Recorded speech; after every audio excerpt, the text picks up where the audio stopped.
Hello friends, હું છું બંકિમ બરોડાવાલા તમારી સમજ ધોરણ 12 ઇંગ્લિશ સેકન્ડ લેંગ્વેજ. ફરી પાછું આપણે યુનિટ 3 આપણા પહેલા બે યુનિટ કમ્પ્લીટ થઈ ગયા છે. હવે યુનિટ 3 તરફ આપણે પ્રયાણ કરવાનું છે. તો યુનિટ 3 ની અંદર પણ read 1 manage your stress. Friends, સૌથી ઇમ્પોર્ટન્ટ ચેપ્ટર અને આપણા ડેલી લાઈફની અંદર કામ લાગતું એવું આ ચેપ્ટર મેનેજ યોર સ્ટ્રેસ, કે તમારો જે તણાવ છે એને તમે મેનેજ કરો. બરાબર, તો એના વિશેનું આખું ચેપ્ટર છે. ડે ટુ ડે લાઈફની અંદર ફ્રેન્ડ્સ આપણે ઘણી બધી વસ્તુની અંદર ઘણી બધી જગ્યા પર આપણે કોઈક ને કોઈક રીતે સ્ટ્રેસ અનુભવીએ છીએ. બરાબર છે, પરીક્ષાથી માંડીને જીવનના કોઈ પણ કાર્ય અંગે આપણે સ્ટ્રેસ અનુભવીએ છીએ, તણાવ અનુભવીએ છીએ. તો એને આપણે કાબુમાં, કંટ્રોલમાં કેવી રીતના લાવી શકીએ, અથવા તો આપણે એને મેનેજ, એને વ્યવસ્થા કેવી રીતના કરી શકીએ, તો એવું આપણે આ ચેપ્ટરની અંદર સરસ મજાનું ભણવાનું છે. તો friends, let's start manage your stress. Friends, stressing mental flexibility, તમારા મગજની ફ્લેક્સિબિલિટી, લવચિકતા, ફ્લેક્સિબિલિટી. જો એક શબ્દ આપ્યો છે ફ્લેક્સિબિલિટી. બરાબર, ફ્લેક્સિબિલિટીનો મતલબ શું થશે? લવચિકતા. તમારા મગજની લવચિકતા કેટલી છે? બરાબર છે, કે તમારું મગજ કેટલું કાર્યરત છે, તો તેના વિશે આપણે પહેલા જોવાનું છે. ફ્લેક્સિબિલિટી એટલે શું? લવચિકતા. Mind, emotions and body are all closely interlinked. શું કહ્યું છે? Mind, emotions and body are closely interlink, કે જે મગજ છે, ભાવના છે એટલે કે ઇમોશન્સ એન્ડ બોડી, અને આપણું શરીર, એ ત્રણેય વસ્તુ એકબીજાની સાથે ઇન્ટરલિંક્ડ છે. ઇન્ટરલિંક્ડ એટલે શું? એકબીજા સાથે જોડાયેલી છે. શું કહે છે લેખક અહીંયા પાર્ટનર, કે માઇન્ડ, ઇમોશન્સ એટલે કે મગજ, લાગણીઓ અને આપણું શરીર, એ ત્રણેય વસ્તુ એકબીજાથી જોડાયેલું છે. એન્ડ ઓલવેઝ વર્ક ટુગેધર, અને એ ત્રણ વસ્તુ એક સાથે કાર્યરત છે. ટુગેધર એટલે એક સાથે કાર્યરત હોય છે. It helps you distinguish them more clearly if you try to understand. It helps you. શું કહે છે? કે એ તમને મદદરૂપ થશે. ડિસ્ટિંગ્વિશ them more clearly, અને વધારે તમને ખબર પડશે એ બધાનો, આ બધા વચ્ચેનો જે માઇન્ડ, ઇમોશન્સ અને બોડી છે, એ બધા એ ત્રણ વચ્ચેનો ભેદ જાણવામાં તમને એકદમ ચોખ્ખી રીતના મદદ કરશે. If you try to understand, જો તમે એક સમજણ જાળવી શકતા હોય અથવા તો સમજી શકતા હોય ધેમ સેપરેટલી, અને જો અલગતાથી, સેપરેટલી નો મતલબ શું થશે? અલગતાથી. તમે એક એકલામાં અલગતાથી વિચારી શકતા હોય તો એ તમને મદદરૂપ થશે. આ ત્રણ વસ્તુ સમજવામાં, એ બંને, એ ત્રણ વચ્ચેનો ભેદ જાણવામાં તમને મદદરૂપ થશે. યોર મેન્ટલ કેપેસિટી, તમારી જે માનસિક શક્તિ છે, અથવા તો કેપેસિટી એટલે ક્ષમતા પણ થશે. તમારી જે માનસિક ક્ષમતા છે, are your abilities to concentrate, અને એ કઈ ક્ષમતા ધરાવે છે? બીજી એબિલિટીઝ નો મતલબ પણ શું થશે? ક્ષમતા. તો તમારી જે માનસિક શક્તિ છે એ કઈ ક્ષમતા ધરાવે છે? કે ભાઈ કોન્સન્ટ્રેટ, એકાગ્રતા માટે જણાવે છે, કે એકાગ્ર કરવા માટે મદદરૂપ થાય છે. To take a new information, કઈક નવી માહિતી માટે ઉપયોગી થાય છે. ટુ રિમેમ્બર, કઈ વસ્તુ યાદ રાખવા માટે ઉપયોગી થાય છે. ઓલ્ડ એન્ડ ન્યૂ ઇન્ફોર્મેશન, જૂની અને નવી માહિતી, તમામ પ્રકારની માહિતી માટે આ તમારી માનસિક શક્તિ ઉપયોગી થાય છે. And to be an positive position to think, અને એવી પરિસ્થિતિની અંદર તમને વિચારવા પણ મજબૂર કરે છે. તે બી કેવી રીતના? તાર્કિક રીતે, લોજિકલી. બરાબર છે.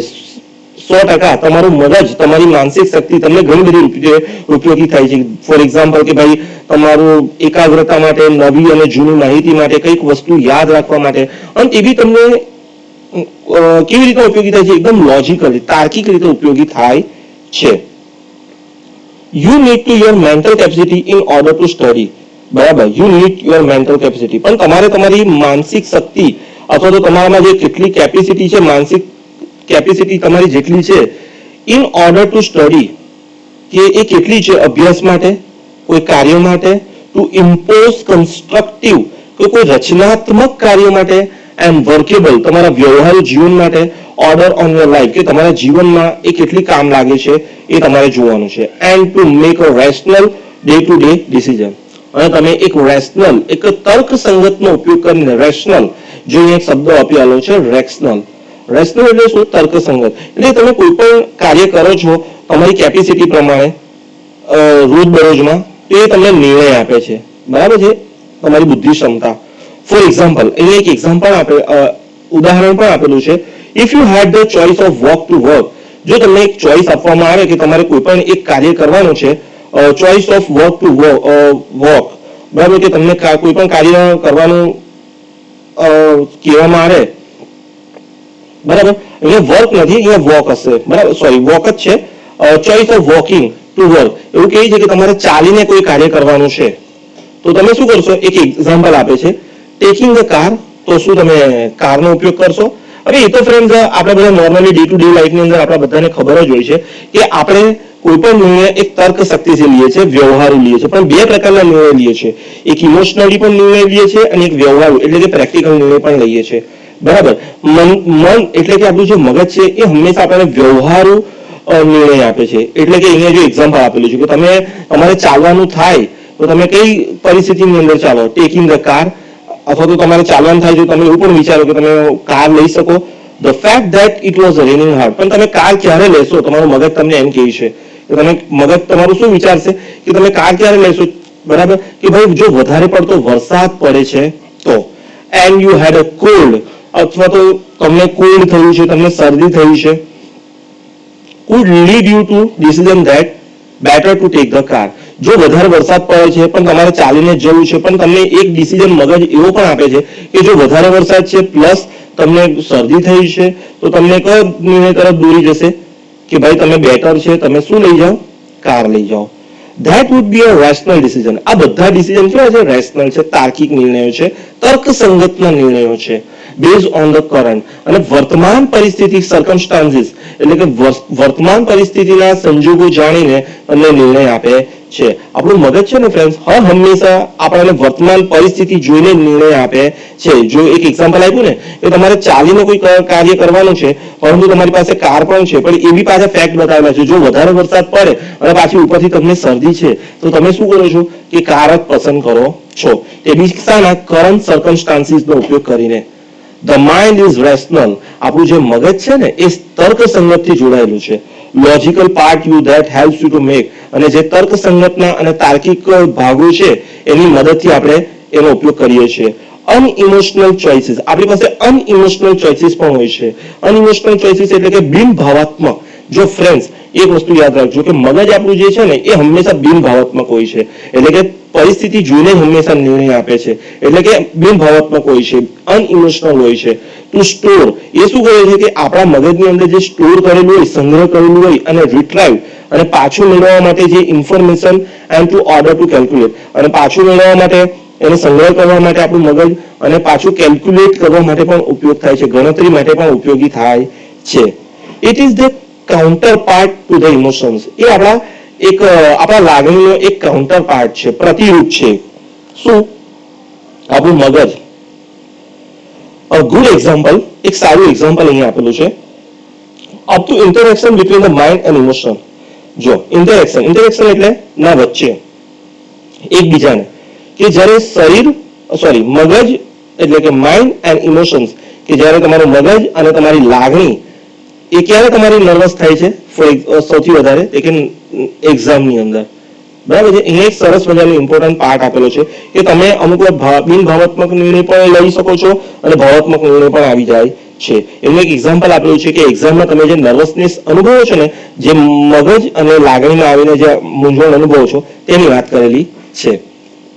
Your mental capacity has help you written. અને જો તે સમય દરમિયાન, એક્ઝામ દરમિયાન શું થાય છે કે યોર મેન્ટલ કેપેસિટી શું કહે છે કે તમારી જે માનસિક શક્તિ છે ને,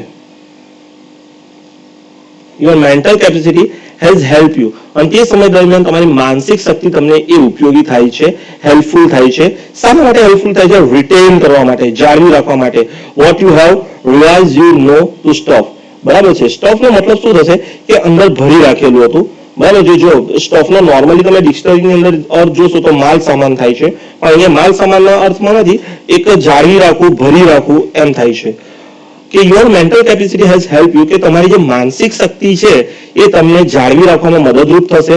ઉપરાંત વોટ યુ હેવ રિવાઇઝ, કે તમે જે પણ રિવાઇઝ કર્યું છે, જે પણ પુનરાવર્તન કર્યું છે, યુ નો યોર સ્ટોપ, કે તમે જે પણ મગજની અંદર ભરી રાખેલું છે.